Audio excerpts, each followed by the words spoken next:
Hello and welcome to The Thriller Zone. I'm your host, David Temple. On today's 67th episode, I get to welcome a guy who's become a good friend. He writes gritty crime fiction from both sides of the badge. Who am I talking about? Frank Zafiro and his book, The Ride Along, along with Colin Conway. This book was a page-turner and an eye-opener to boot. A great story that I think you're going to love hearing the behind the scenes of what it was like to actually be in that world. So without any further ado, he's waiting in the green room. Please welcome Frank Zafiro here on The Thriller Zone. Yeah, you're messy. Your lips moving. And how's my mic? Actually, it sounds okay. What you've got your little fake background going. What's that all about? It's just what I've got set up for Zoom.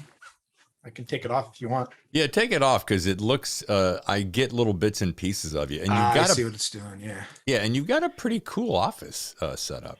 Oh yeah, look at that. That's a very professorial background, dude. You look. On today's classroom presentation. More so since we've had to do that in this world with, my wife was teaching via Zoom for quite some time. Yeah. Dude, you look like you've been working out. Yeah, I got back into the gym. Those guns are loaded, so keep them, aimed at the floor, okay? Always pointed in a safe direction. That's right. Well, welcome to the Thriller Zone, Mr. Frank Zafiro. Well, pretty thrilled to be here, to be honest with you.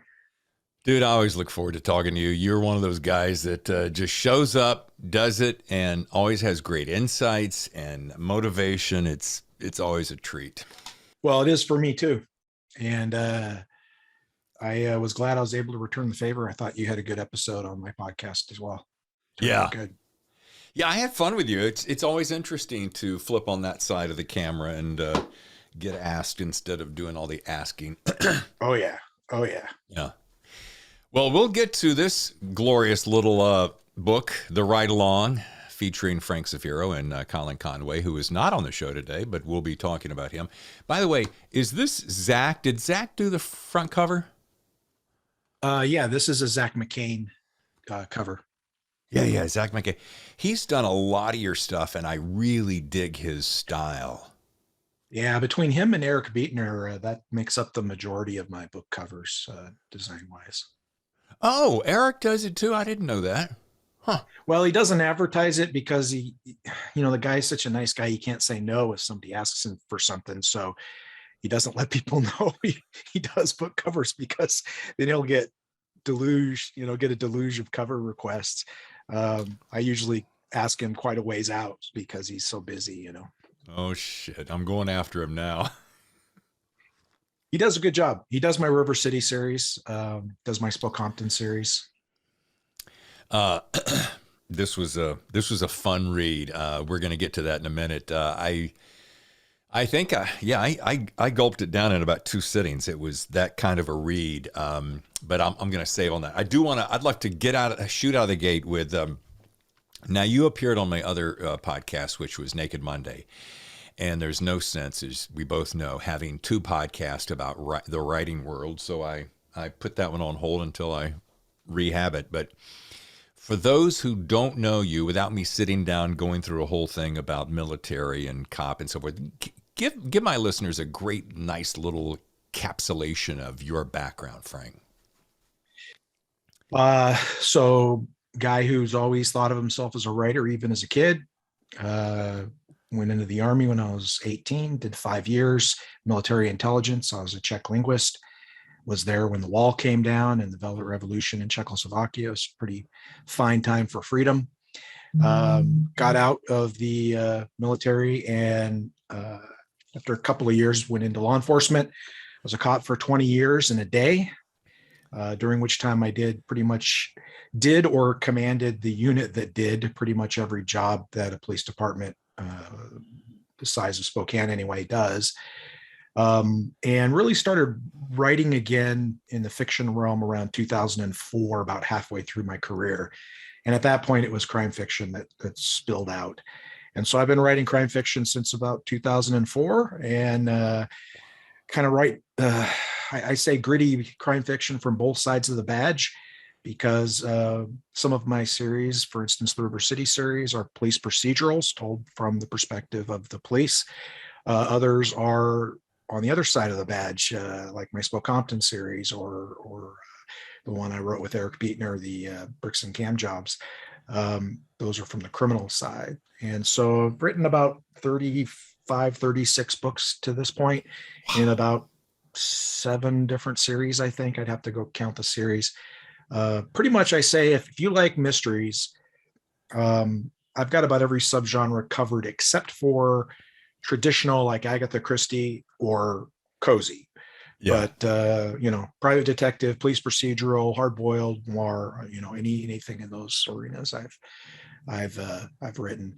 I retired in 2013, and after teaching law enforcement leadership for about 4 years after that, I hung up my PowerPoint clicker, and I've been writing full time since then, with really the only exception being that I have a podcast, and that takes up some time as well. Yeah, which we're going to get to in a second. Now, I love it. Funny, you've hit a couple of my points I want to bring up, and I love this phrase. It's at the top of your website, frankzafiro.com.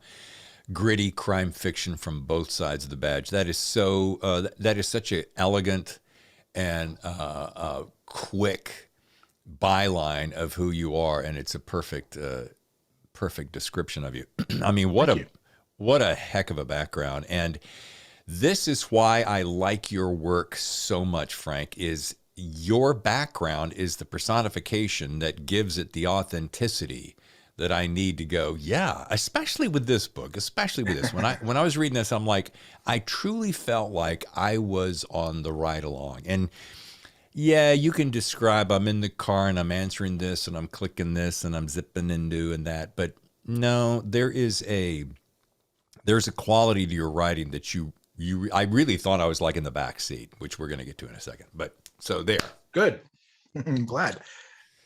Here's a quick question off the top, and this is just filtering through when I was starting my notes this morning around 5 o'clock. I was like, I asked Frank, which was harder, being a cop or writing books? And they're both, I know you have pleasure in both of them, so I want to make sure that we cover both of those. I think being a cop was harder. It's being a writer, you control most of your own fate. Obviously traditional publishing, that's outside your control, once you reach that point, but up until the point where you send the story, away, you have total control over everything, and you can do the things necessary to make sure that you're successful. And it's only up to you whether you are or not, really. I mean, are you going to put the time in to learn the craft? Are you going to do the revisions? Are you going to listen to the criticism, or and all of that? Police work has so many external factors that weigh in on whether or not you're successful. And even success is, how do you define success? I mean, I can define success however I want as a writer. You read my book, you liked it, I can decide that's success. Policing is a completely different matter, because there's 300 million people who define whether it's successful or not. And so you're going to get varying opinions on that. And like I said, there's so many external factors that it was a more difficult job. There's so much more collaboration necessary to be successful at it. The skill set is so wide that you need to be good at all these different things, many of which are very different from the other. And you can't just be an inch deep in that skill set either. You have to have some proficiency. Otherwise, there's a hole in your game, and it'll eventually be exploited. Yeah, and so that I don't sound like an idiot with that question, because I realized as I asked it, and then it was refiltering as you were talking. Yes, being a police officer, infinitely more dangerous, that's for sure. I guess what I was getting at is, I've had the opportunity to talk to so many different authors as yourself, both from the self-published side of the world as well as the traditional published side of the world. And, for writers who are purely self-published, for instance, they go, oh my God, it's so hard. I had no idea that you had to do so much stuff between the writing and the editing and finding the book cover and the design and the blurb and the edits and the rewrites and so forth. Then on the traditional side, when you find the people who finally said, okay, well, I got into traditional. I thought it was going to be easier than it is, but I'm doing a lot of the same things. I guess that's what I'm getting at as a bit of a background. And the real question that comes out of that is, has this whole time, have you been self-published solely, or has part of that been traditionally published? I don't know if I've Yeah, ever I've asked had you that. a yeah, I don't know if you have or not. I've had a weird ride in a lot of ways. I mean, I started out with a bunch of short stories being published in a variety of different venues, some of them online magazines, at a time when that was people were trying to decide if that was legitimately published or not, and so forth. And then I went through. I'll spare you the long version of the story, but just with my River City series, I went through a publisher for the first book who declined on the second book for a really stupid reason, and it wasn't the quality of the book. Um, and then I found a publisher for the second book, and they actually published it in hardcover and softcover, which was cool. But they went under, they overextended and couldn't support their catalog, and so they went under. And then I ended up with a third publisher right there in Spokane where I was living, which was great because I could go down to the publisher's office and talk to the chief editor, and it was a small operation, and that worked great. But at so three publishers just to get the River City to book three, which was hard, and this was all happening at the time when ebooks were going from that here's a CD-ROM to put into your computer to read a book to the e-readers that we have now, Yeah. around 2010, 2011. And this third publisher, Gray Dog Press, which was owned by a guy who owned a printer shop, Russ Davis, super cool guy, great guy. But he wasn't interested in the ebooks at the time. He just wanted to do the print. And I I published the ebooks myself because they weren't going to get published by my publisher. And so I became self-published in about 2010, 2011 to basically make the digital version available because the print version was the only version my publisher was interested in publishing. And from there, I went from, you know, uh, small press publisher here to self-publishing some other things myself, to half my catalog was with Down and Out Books for a while, until finally, January of 2021, I went full independent, uh, bought my books back from all the different places that they were, and the only thing I have that is with a publisher now is my series of Grifter Song, which you're familiar with. Yeah. Yeah. Uh, Everything else is independently published, and so it's kind of like I mentioned earlier about the control issue. Yeah. I mean, success or failure, it's all on me. I can't complain. No, my publisher's not doing any marketing. No, I need to be doing marketing, Yeah. or I'm complaining to myself if not enough is happening, and Yeah. rightfully so. Yeah. I'll send it up the flagpole to the folks in the big office. Honey, would you? Yeah, yeah. Well, and you have had great success from, our conversations off mic. You've done really well, and it's kudos to you.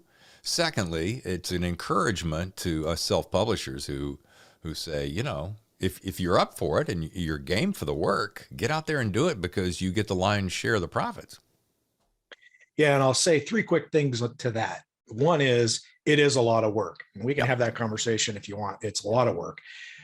Two is I am doing better. Now, I wasn't doing very well before that, but in the year, comparing the end of year 2021 to my 2020 year, I had a 750% increase in royalties. Now, don't be too impressed. I started really low. So, I mean, those percentages can be inflated pretty quickly when you're starting at smaller numbers. Sure. But even so, it's still a 750% increase. That said, there are people who are just so killing it in the Yeah. independent world that are making 100 times, 1,000 times what I'm making, and I try to figure out what they're doing and emulate it, and adjust it so that it works for me. And I haven't cracked the code yet, but so far this year, every month has been better than that month last year. So I'm moving in the right direction, just not as quickly. Yeah. Well, kudos. Yeah, there is so much involved in this between your Facebook ads and your Amazon ads and your BookBub and however else you go about it, and then finding just that right cover, and then which you've pretty well mastered, and just the right blurb on the book that makes you want to pick up that book. It really is a science. People who can go, oh, no, there's a lot of luck involved. There might be a little bit of luck involved, but you really got to do your frickin' homework and really put in the time to learn what does work and doesn't. You agreed? Yeah, well, I feel there's a lot of luck involved, but none of that luck is going to do you any good because it's luck. Timing is luck, right? Right. That's where what I'm thinking. Do you know somebody or do you, get lucky with the timing of it?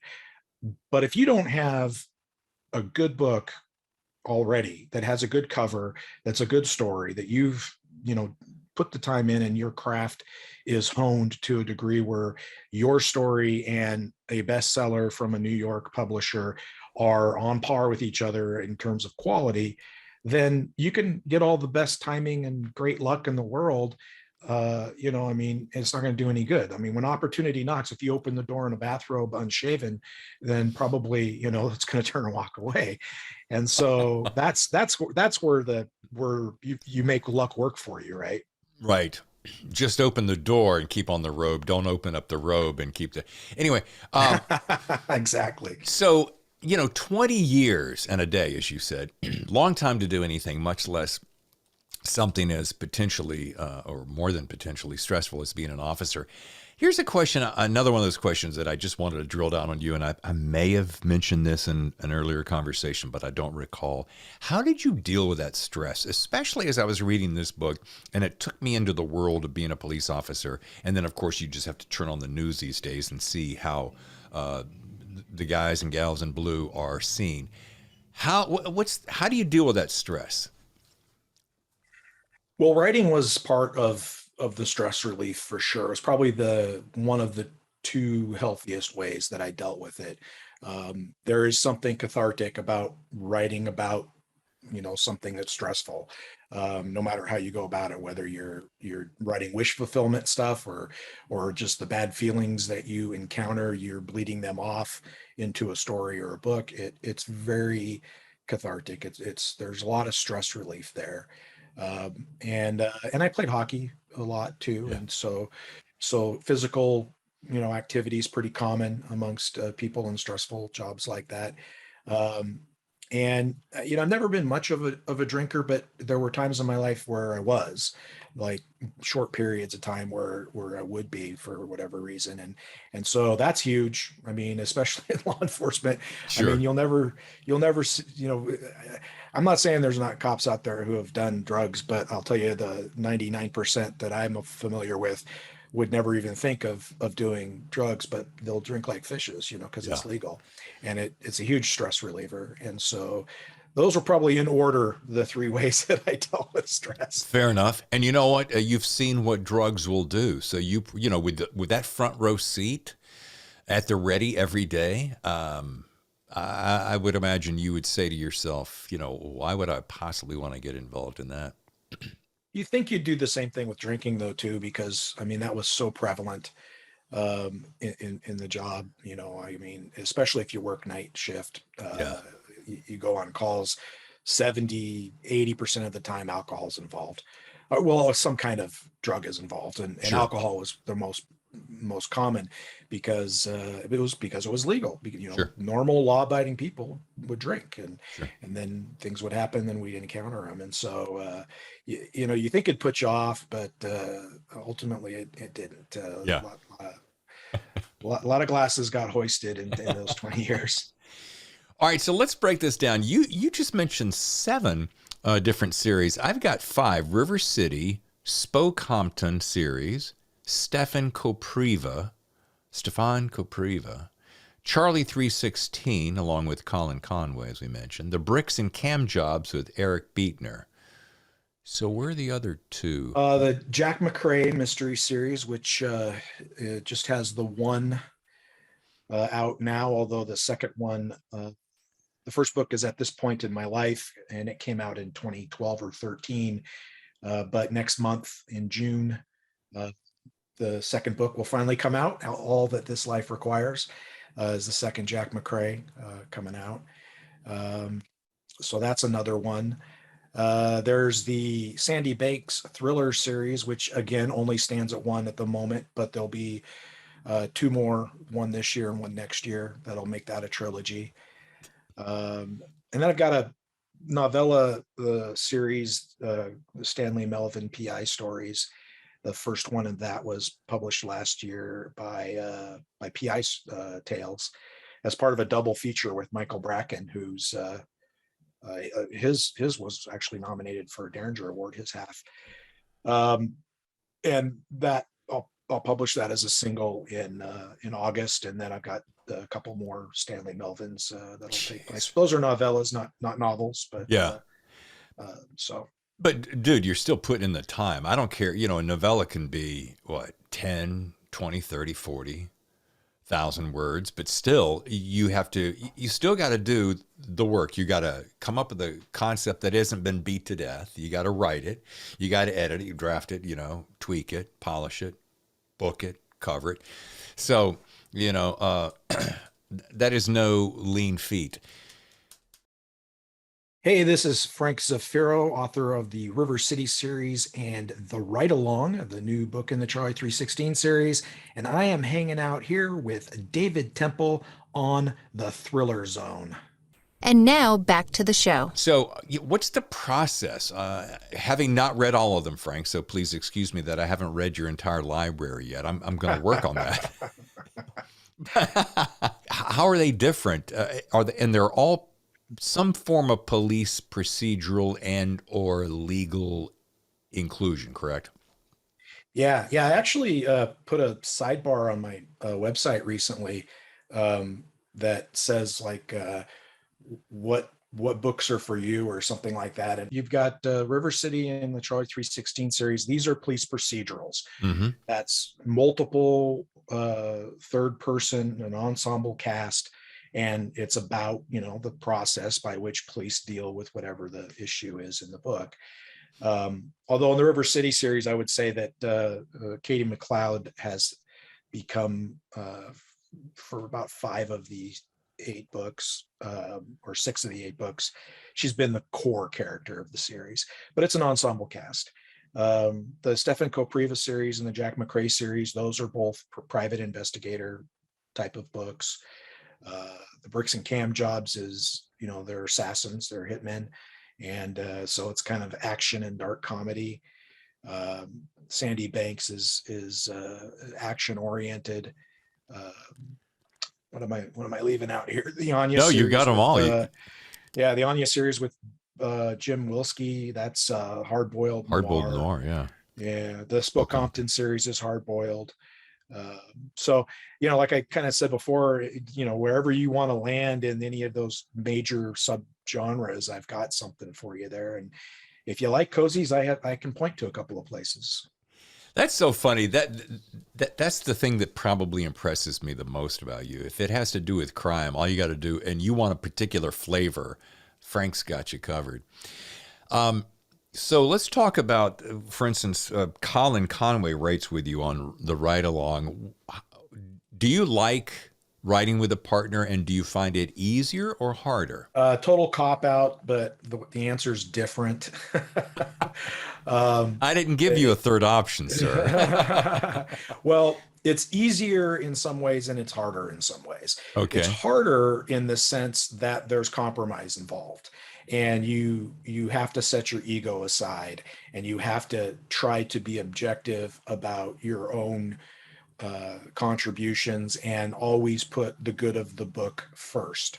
And I've been fortunate that everyone I've collaborated with has been able to do that, and I've been able to do that with them. I think it's a landmine field that you have to trip through to get there, and I don't think everybody's going to make it through unscathed. But I've been fortunate, and especially with Colin, who is really the only co-author that I'm currently working with. We have developed a sort of shorthand where we can be very brutal in our assessment of things without hurting each other's feelings, because we know where the other's coming from. It's not about I'm smarter than you, or my idea is better than yours, or how dare you kill my darling. It's about what's best for this book. What are we trying to accomplish? And as long as you start from an understanding, the same understanding of what that is, you're going to be fine. So that makes it harder, but it also makes it better. I mean, some of my best writing is in that Charlie 316 series, because everything I've written has not only had to pass muster with Colin in terms of him liking it and not calling it out, but agreeing to let it stand. Whereas if I send him one of my books and say, hey, can you give this a read and give me feedback? He can say, I think this, character is being whiny here or something. And I can be like, well, your mom's whiny, and I can keep it, and that's, I had, and maybe he was right, and that character was whiny, and now my book isn't as good as it would have otherwise been. In the Charlie 316 series, if he says this character's being whiny, I have to go, okay, is this character being whiny because, or whatever the criticism is, because he's going to have to sign off on the final copy, just like and the reverse is also true. And so we push each other, I think, to a really good place in terms of quality, and we have some authority over each other that extends further than it does when we just edit for each other with our solo work. And so that, I like that. The other thing that's really cool about it, David, and like, I know you'll identify with this, when you interact with another creative, whether you're just having coffee or, talking on the plane, or something like this podcast today, Sure. it's energizing. Like, yeah. you get done with something like that, and you want to go write 100,000 words, in 10 minutes, and you're just pumped. Well, when you're writing a book with someone, in the process, that in the way that we do it, it's that way every day or two. It just keeps it up. And so, like, I mean, I tell people, when we wrote the Charlie 316, the first book in the series, Charlie 316, we wrote a 90-some thousand word book, the first draft, in 3 weeks. Wow. And it was pretty solid. I mean, we did edits and everything, but it wasn't Sure. filler. It was pretty solid.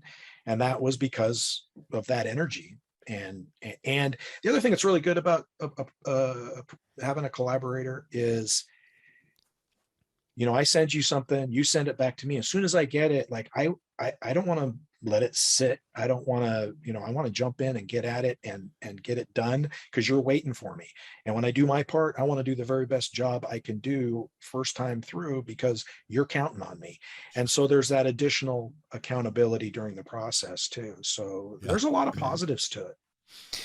Well, I've talked to, the very first one that pops in my head is Andrews Wilson, and they say very similar things to what you're saying, especially when you have a similar background and a similar work ethic, and you guys are friends already. It really does make the process a little bit more seamless. So I totally get that.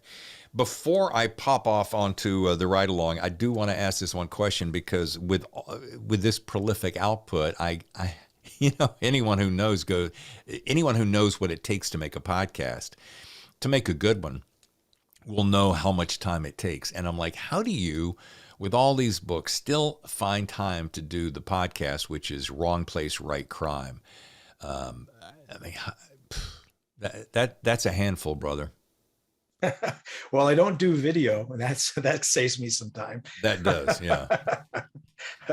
And you've been in radio, you're a lot. You had a career in radio, and so when you do audiobooks, and so that with editing, in that sense, you get good at it after a while. Like, you can go bam bam bam about a lot of things, as long as you don't run into somebody who's got a strange cadence or has a lot of annoying, lip smacking or something like that you want to cut out.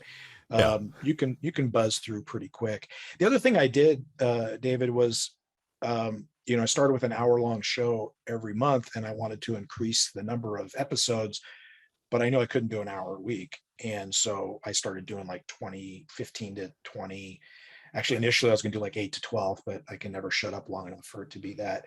So maybe 15 to 20 minute open and shut episodes so that I could get more people on the show. Because the whole purpose was to promote authors, just like you're doing. Right. And that meant I was editing a lot more. And so my editing skills improved. And so that helped as well. I tried to get ahead as far as possible. I mean, I'm 4 episodes ahead right now. I'm a month ahead, which is nice. Well, kudos to you. I'm generally, if I record on a Monday, like we'll hang up in about a half hour ish, and then I'll take a little break, and then I'll start cutting. And because, to your earlier point, because I cut both audio and video, my day's about 8 to 10 hours. I want my audio to be the best it can be, but I want the video for the people, for the 4 people that'll sit and watch the episode. Maybe my episode, but you're getting some good views. Yeah, I think so. Thank you for that. I do think there are more people coming to the video world, and because not to make it about me, but I want to explain this because you made the comment about not doing video. It takes a lot of time. B, by the time you make sure it fits well and it looks well and you've got the lower thirds, and I always like to throw in silly little graphics that make for the people who are watching to go, oh my God, that's hilarious, la la la. But I was just reading yet another article this weekend, Frank, that says that YouTube, we're using YouTube as the all-inclusive video realm, is going to infinitely surpass podcasts as we know it from the standpoint of audio only. Now, I think Really? I think the beauty of podcasts is the fact that you can multitask, as we all do. You're mowing the lawn, or you're walking your dog, or you're taking a walk, or you're working out, and you're listening to the show. Whereas with the video, you kind of got to watch it. So I think that remains to be seen, but I thought I'd throw that at you. Also, a little tip in case you don't know it. I don't mean to be pointing at you, but I kind of do this with the camera all the time. There is a piece of software. I'm endorsing this, but I don't get paid for this, and I use it sporadically, called Descript. Are you familiar with it? It's an in-the-cloud editing system. So we could record the show, export it, upload it to the cloud, and with a couple of clicks of the buttons, make all the make all that stuff disappear like that. Automated? In the blink of an eye. It's insanity. Oh, yeah. that is insane. Now, there's a little bit of finessing you got to do to make it sound 100% believable. It works best for audio. Video, it's a little bit different because I won't bore you with the details, but look into it. I think it's a huge time saver for people who are just doing audio only. Yes, now let's get to the ride along. First of all, in case I didn't say this yet, I thoroughly enjoyed it. Oh, good. And here's why. I dug the 2 POV. So chapter 1, we're talking about Lee and Mel, and Lee is the officer and Mel is the ride along. And so you get to see the world through his eyes, and then the next chapter you get to see the world through her eyes. So at first, I'm going to be honest with you, I thought it was going to be monotonous. I'm like, Jesus, I know, I get the idea that it's through his eyes, and then she is kind of mirroring it. However, just about the time that I was going, oh, is this going to be monotonous? You switched it up to not include as much he said, she said, which was brilliant because you get his point of view, her point of view, and then you kind of collapse the two while still retaining 2 voices. And I thought that was pretty darn brilliant. Well, I will tell you that was Colin. In the first draft of this book, I had, because we did this book a little differently. This was originally not a Charlie 316 book. It was going to be a standalone that I was writing. And if you're interested in how it became a 316, I'll happily tell that story, but ultimately it did. And normally we would write the draft together. We'd outline and then we'd write the draft together. But in this case, I'd already written half the book when we decided it would be in the Charlie 316 universe. So I wrote the whole first draft, and then we started the editing process from there. And I had more of the A, B, sort of, it went longer.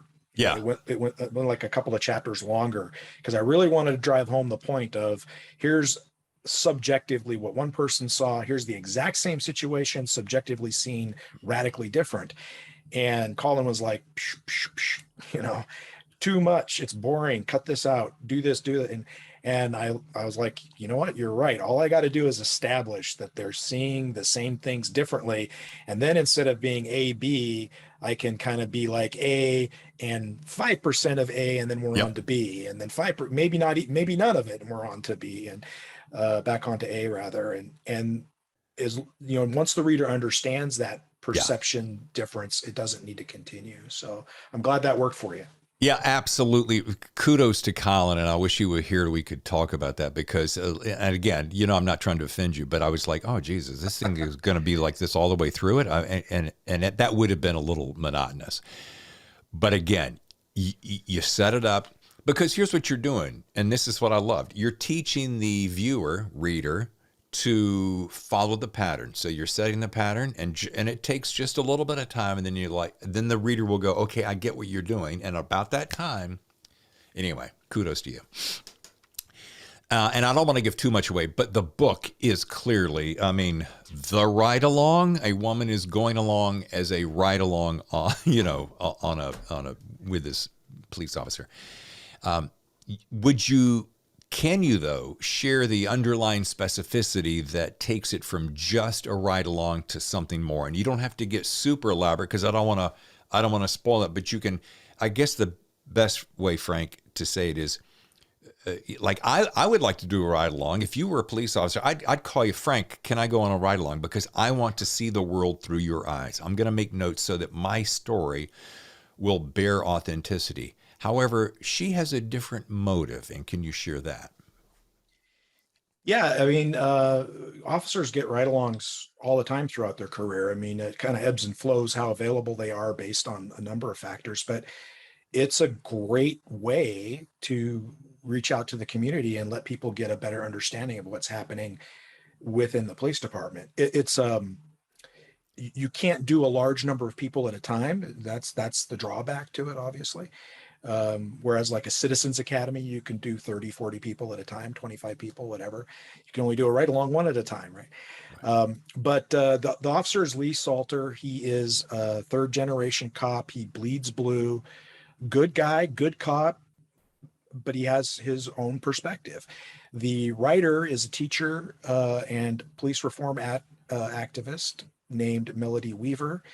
And she's part of the group called the Police Reform Initiative. It's a community-based group. All this takes place in Spokane in the Charlie 316 universe. And she is coming on the ride along because a council member who is critical of the police had the slot and he didn't want to use it, so he passed it on to the activist group, and they said, hey, you're a white woman. They're probably not going to put up such big walls if you ride with them. So you go ride and find out what you can find out, and come back and tell us what you see. And that's kind of why she's there. So she has a very definitive viewpoint, just like Lee does. And they're both pretty strong in their views. And this causes sparks to fly, not the romantic kind, very quickly. Yeah, the outset, it was, without giving anything away, it was antagonistic, to say the least. And then there's a little hint about halfway through that is revealed. Maybe it's not a hint. It's a piece of fact. And then Lee is a little bit, well, why didn't you tell me that? But I'm going to save that because the reveal is really appreciated when it happens. Next, here's another thing I loved, and perhaps it's on a more visceral level of just how black and white so much of your job is. No pun intended, I suppose. But moreover, it's the gray in between that I think that people realize or don't realize, that there's, it's just the way that you, as you took me behind the scenes. Let me break it down this way. I gained a new appreciation and a new respect for officers that I hadn't really, I'm honest. I mean, at 60 almost years old, I did not know that the world was quite, your life's on the line at any given moment. You have to make decisions in the blink of an eye. And I think I take that somehow for granted. Whew. Yeah, the purpose of this, really was really that people, well, how this came about, it was originally as a short story idea, and then I quickly realized this is too big for a short story if I want to do it justice. Yeah. And it came about because I had two competing sets of frustrations. On the one hand, I was frustrated with a public, and the wide spectrum of the public, who really don't understand policing. They don't understand what the job actually entails. They don't understand the nuances of it. They don't understand the way the law works. They don't understand why cops do things a certain way. They don't understand the realities of what they can and can't do, both legally and physically, Yeah. and so on and so forth. And then from that position of ignorance, essentially lack of understanding, they make these judgments that are often very negative, and it's very frustrating. It was when I was on the job, and it has remained frustrating since I've retired. But since I've retired, I don't have the work of policing right there in front of my nose, so I'm not dealing with that in a way that causes me to be a little myopic. I also mentioned that I taught for 4 years after I retired. Well, I did that for a national nonprofit, and I taught all over the US and Canada. And so I encountered all these other departments, and I got a really good picture of policing as a profession in North America. And then as time passed, having distance from that profession, I gained a little bit of insight from more of a civilian view. Like I saw where we weren't doing ourselves any favors. I saw where things I took for granted as a police officer, how they came off wrong to the public. I saw where we should have explained this better. I saw tactical and strategic mistakes, in my opinion, in terms of at the individual level occasionally, and at the profession level, things that I wish we had done differently, overall. And so I was frustrated with my own profession for our own sort of blue blindness, and our own not being just as ignorant, if you will, just as uninformed, or as lacking as much understanding about the public's position as the public did about policing. Yeah. And so I was like, I wasn't on either side. I was mad at everybody. It's like when your two brothers are fighting and you want to smack them both. And nobody, and the biggest thing, David, was nobody would listen to each other anyway. Yeah. Like everybody was just shouting their slogans. If they were being really nice, they waited until you were done talking to start making their points, but nobody was listening. Yeah. And listening is the beginning of understanding, and understanding is the beginning of solving an issue. And so I created a book, initially a story, but then the ride along, where two people are in a patrol car for 10 hours on a graveyard shift. They don't really have any choice but to eventually listen to each other. Yeah. And so it was a little wish fulfillment in that regard, I suppose. Well, let me tell you one more reason I like it before we move on. And one of the things, and I want to make sure that this is received as the compliment in which I'm sending it to you. Do you remember those training videos back when we were in school that would teach you how to do the right thing and how to make sure you understand how to treat your neighbor, right? Those kind of videos. Yeah. That's one thing about this. This could be a great training video, and I don't want to diminish it as a great standalone or in a series novel. But boy, if you wanted a great example, and say you could boil this book down into a 1-hour episode training video, or 44 minutes to borrow television, this would be the perfect example of it. Matter of fact, I wish I had the money and the wherewithal to be able to go, I want to option this thing to turn it into that very thing. That's how much I thought it was powerful. Well, I appreciate that. And I know Colin would too. We wanted to focus on the nuance of this situation, both in the big sense and then the nuances of every little thing that occurred throughout the night, because we're not a country these days that appreciates nuance. We're very polarized, and we don't want to take the time to learn or to listen or to try to understand. We just want to flash to whichever side of the side of the argument we're in and go, this is what I think and you're wrong. And one of my friends, another cop, actually, my best friend, who's one of the calls they go on is based on a call he went on his career. He adds to that by saying, not only do we have these polarized views that we then flash to, but then if you have a different view, then now I must hate you. Like, we could be best friends, but if you decide you're Democrat and I'm Republican, or I'm Republican, you're Democrat, whatever the difference is, now I have to hate you. And it's like, I think we've gotten past a time where people could say, we have different ideas about things, but we can still barbecue, and we can talk about a ton of things where we can celebrate our similarities a little more.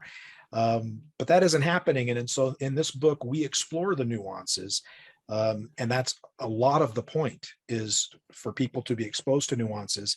And my hope is that as you read that book, there were things where you went, yes, I'm glad that person said that. I completely agree with that. And there were other times where you're like, oh man, that is so dumb. I completely agree. You're stupid. And then hopefully there were also times where you said, either I did not know that, I don't know if it's true, I'll have to check into it, or I never really looked at it that way, I'm going to have to think about that. Frank, and 100%. If you hit all, good. Those are nuances, and we need to explore nuances more. 100% and 100%. I did all of those things and more. And I'm not just, I don't BS you. Now, it does end a certain way, which I will not give away, but then you, into your afterword and acknowledgments, explain a few things that help the reader understand why you chose that ending. And I'm going to say, this ride along was a hell of a ride. That's a good one.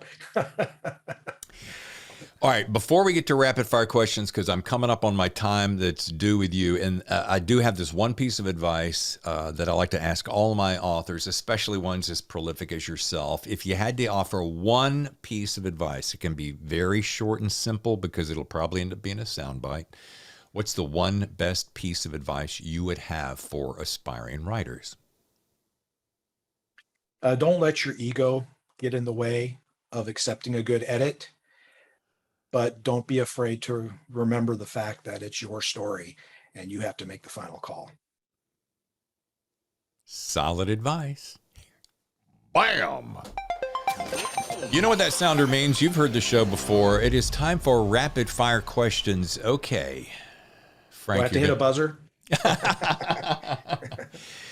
You and a few pals are at your favorite hockey rink. You're going to like this. You're watching a game when one of their players have been tossed out of the game. With only a few short minutes left in the tied game, they turn to you, Frank, because everyone knows you, and ask if you'd like to take his place. Ooh, what would the position be you would be replacing, and what will be the very first thing you'll do when you suit up and hit the ice? Wow. Well, I played a lot of goalie and I played forward when I skated out. And so if it wasn't the goalie that got taken out, then I'd go in at left wing because I'm a right-hand shot. I like to be on the off wing for that pass across. And the first thing I'd do would be to hope like hell I didn't fall down. Bam! All right.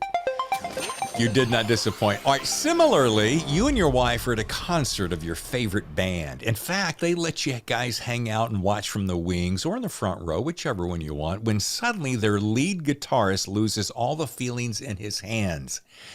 Whoa. He turns to you and hands you the guitar and says, "You know all the songs, Frank. You have to take my place." Would you rather grab the guitar and say, hell yeah, or would you rather freeze and pass on the opportunity? Well, I am not a professional grade guitarist, so the smart thing to do would be to pass on the opportunity. But my favorite is musician since I'm 10 years old is Bruce Springsteen. So no way I'm not going on stage. But whether that was Steven Van Zandt or Nils Lofgren, whichever one of them hands me the guitar, I'm telling the other one, your lead. I'm going to try to keep up on rhythm. So excellent. And I would know a few of the songs though, so that part's good. All right, good.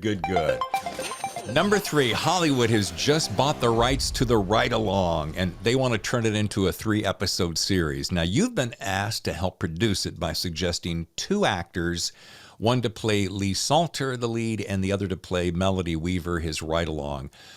Question part A, who would play them? And by the way, I say this because you're a natural ham, Frank, let's admit it. You get to play one small cameo role. So who would play your 2 leads and who would you play? Wow, that's a great question. I think the female lead, I think I'd go with Rachel McAdams. Oh, nice. I really liked her in True Detective season 2, very underrated season of TV. And she had something in that season that I think she could bring to the table. For Lee, boy, I am maybe Timothy Oliphant. That might work. Nice, good pull. If he Raylan Givens'd up a little bit without the accent, you know. Maybe if you wanted to go gruffer, you could get somebody like. Gosh, I'm forgetting the guy's name. He played Sam's dad on Atypical, Michael Rappaport. Okay. You know, he might, if he could drop the accent slightly, he could do an interesting job of it. Who would I want to play? Gosh, trying to think of a role in there that happens. Well, there's a short scene on the stairs as Lee's going out to the car, and with another cop who tells him that he's got a problem waiting for him. Yeah. And then in the first chapter with Mel, you see them interact. It's a short enough scene, I might be able to pull it off. You could. That would be perfect for you. Yeah, excellent, dude. You'll be on your way to your SAG card right there. All right. All right, 4th and final, you and your wife, Christy, are joining me and Tammy here in San Diego for a celebratory dinner, our treat, because your show just got greenlit, as we just learned. So you get to choose 2 extra people. I've used this before, but you'll like it. 2 extra people to round out the evening, making it 6 of us at this grand celebration. Who you get to invite 2 people so they can be living their past. It's the magic of this show. Who would they be and why? I mentioned him earlier, but I think I'd ask the boss to join us. Okay. Ask him some deep cut questions, embarrass him a little bit with some bootleg knowledge, maybe. Nice. And you know who I think would be pretty fun too would be Stephen King. Because he's just got a cool sense of humor, and either one of those guys, you know, I would have a ton of questions, and I think the 4 of us could sit back while they carried the heavy lifting of the conversation with some stories to tell, for sure. Perfect answer. Folks, if you'd like to learn more about Frank, go to Frank Zafiro, ZAFIRO.com, or follow him on Twitter as I do at Frank_Zafiro, or you can check him out on Instagram at Frank Zafiro 370. Frank, this has been, as always, a super treat. Yeah, I really appreciate it, man. I enjoy hanging out with you, David. Yeah. And I'll tell you, this was a great book. Folks, if you want to read something that you really do feel like you are riding along in the back seat, it's The Ride Along with Frank Zafiro and Colin Conway, part of the Charlie 316 novel. I wish you great success in both this book and all your others. I can't keep track of them all, and the podcast, which, of course, and I love sharing podcast love. Wrong Place, Right Crime, a very clever title. My wife, I meant to tell you this, she particularly loved the title of your podcast. And you're up around episode, 160 now? Yeah, 160, one of which has you. So if people want to hear about David Temple, the filmmaker and author, and a little bit about your radio career, we had a great conversation. Yeah, it was a great bit of fun. Also, and I used this as one of the promos. I don't know if you noticed this over the weekend, but I pulled up a little piece of the Bastard Mummy that's up on your SoundCloud. I listened to it again this morning early, and that for whatever reason, that was one of my favorite books to do, and it was a small one, but I really thoroughly enjoyed it, breaking out those different characters. And that was your talent, was you know, that you're able to give characters such a unique voice. I think my favorite, because you did the Concrete Smile, the first Grifter song for me, and you did a fantastic job. And of course, the Bastard Mummy, which is a River City story. But I had a book, novella in the Guns and Taco series called A Euro and a Glock. And he just did a stellar job. There's a just a big old moose sized cop in there who's a real jerk. And the first time I listened to you give him a voice, I'm like, holy cow, that is exactly what he sounds like in my head. That guy is exactly what he sounds like. And if you'd like to hear a sample, go to bit.ly/Zafiro-audio, bit.ly/Zafiro-audio.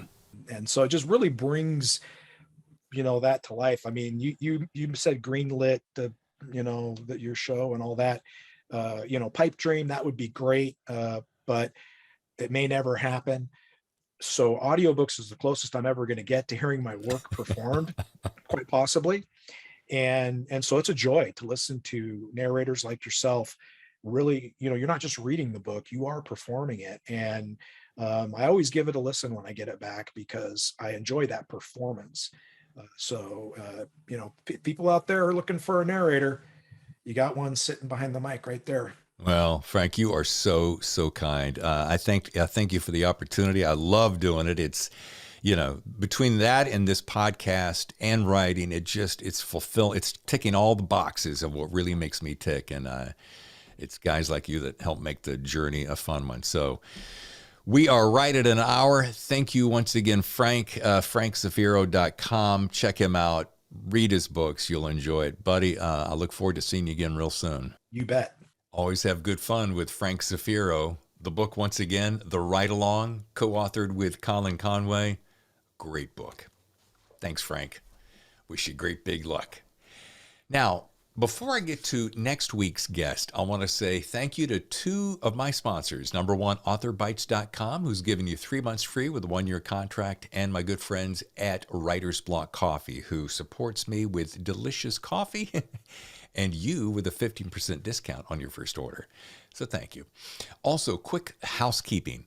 Love your reviews. Thank you so much for stopping by Apple Podcasts and leaving your 5-star reviews. We'll be featuring them on the show and on our website shortly. Thank you, thank you, thank you. As you can imagine, it takes people like you saying good things about people like me so that we can get more eyeballs and ears to our show. So thank you. You can always drop us an email at thethrillerzone@gmail.com with any of your thoughts, concerns, questions, etc. Now, on to next week's show. This is an award-winning author, Mark Edward Langley, and the book is When Silence Screams. Takes place in New Mexico, and it's a page-turner. So please make plans to join me next week for Mark Edward Langley. Also, quick reminder, if you're still sitting on the fence thinking, hey, would Thriller Fest be a good idea for me? There are still seats available, as they say. And if you want to head on out to New York City, where I'll be, along with the Thriller Zone, at Thriller Fest in Midtown Manhattan, Times Square to be exact, say hello to my good friend KJ Howe and sign up today. Folks, make it a great week. Thank you again for listening, and I'll see you next week for another episode of The Thriller Zone.